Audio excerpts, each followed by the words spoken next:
அமெரிக்காவுக்கு இதில் வந்து இந்த போரின் மூலம் அமெரிக்கா எதையெல்லாம் இழந்திருக்குன்னா மானம், மரியாதை எல்லாவற்றையும் இழந்து போய்விட்டார்கள் ஒரு தனி மனிதன் இருக்க டொனால்ட் ட்ரம்புடைய பேச்சின் மூலம். இது அமெரிக்காவுடைய சிஐஏ முன்னாள் தலைவர்களும் எக்ஸ்பர்ட்ஸும் எல்லாருமே சொல்கிறாங்க. அமெரிக்க மக்களை 70% சொல்கிறார்கள். அவர்களுக்கு தெரியும் இது தோல்வி அடைந்து விட்டது. CNN தொலைக்காட்சி திருப்பி திருப்பி சொல்லுது தோல்வி அடைந்து விட்டது, தோல்வி அடைந்து விட்டது. இப்பொழுது அவருக்கு என்ன பிரச்சனை என்று சொன்னால், ஹெர்முஸ் வளைகுடாவை போய் நெருக்கடி கொடுங்க.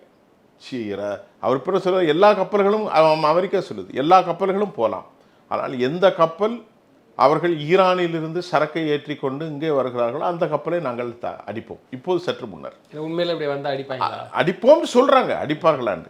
இப்பொழுது நமக்கு நேற்று கிடைச்சது பிரிட்டிஷுடைய UKMTO வந்து ஒரு செய்தியை வெளியிட்டிருக்கிறாங்க. அந்த செய்தியில் மிக முக்கியமாக என்ன சொல்கிறதுன்னா, கடலாதிக்கத்தினுடைய தகவலின்படி பந்தர் அப்பாஸ் முதலில், அது மாதிரி பந்தர் கொமேனி ரெண்டாவது அங்கே அந்த நாட்டில் இருக்கிறது, மூன்றாவது சபகர் நம்ம நாடு செஞ்சிட்டு இருக்கக்கூடிய ஒரு துறைமுகம், அப்படி நாலாவது கற்கு தீவு, ஐந்தாவது ஜாஸ்க்.